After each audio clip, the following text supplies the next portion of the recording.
Təxminən bir ay əvvəl yağan intensiv yağışlar Katex çayında daşqına səbəb olub. Sel suları çayın sağ sahilində yerləşən arıxanalara gedən yolu yuyaraq yararsız vəziyyətə salıb. Nəticədə 100-dən çox arıçının 4000-ə yaxın arı ailəsinə gündəlik qulluq etməsi çətinləşib.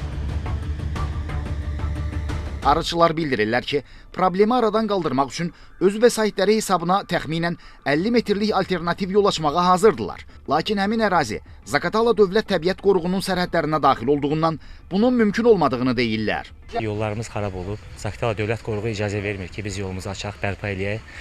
Arılarımız baxımsız şəraitdə qalıb, bal süzümü vaxtı çatıb, biz süzüm eləyə bilmirik. Burada 150 nəfər arı, 4000-dən də çox arı təsərrüfatı var. Binələşibdir, məskənləşibdir. İndi hal-hazırda sellə bağlı bizim yolumuz uçubdur. Harasa 25 gündən yuxarıdır, biz arılarımızı gedib baxa, bəsləyə bilmirik. Arıla əlaqəmiz üzülüb, yol yoxdur. Bu yola da süni maneçilik yaradırlar bizə qoruq tərəfindən, qoruq müdiriyyət tərəfindən. Arıçılar bildirirlər ki, bal süzümü və arıların mövsümü müalicəsi dövrü olduğundan hər günün gecikməsi təsərrüfatlara ciddi ziyan vurur. Onların sözlərinə görə əraziyə texnikanın daxil olması və alternativ yolun açılması ilə problem qısa müddətdə həll oluna bilər. Ayın 8-dən bir yana qoruq rəhbərliyi bizə bütün bəhanələr gəlir, yolu açmır, bizə heç bir arıçılara kömək göstərilmir. Bu arını qoyduq kənara. Bu qoruqda hər hansı bir yanğın hadisəsi baş verdikdə, bura necə müdaxilə olunasıdır? Bütün dünya bu yanğınlardan əziyyət çəkir. İndi arımız da qalıb orada gedib çata bilmirik yanına. Aidiyyatı orqanlara müraciət eləmişik. Bizim işimizə gəlib baxıb gedirlər.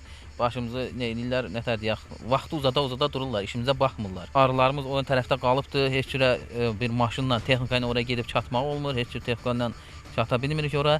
Arılarımızı oradan köçürməli, bal süzülməlidir, müalicə olunmalıdır. Eləyə bilmirik biz müalicə işlərini. Məsələ ilə bağlı Ekologiya və Təbii Sərvətlər Nazirliyindən münasibət bildirilib.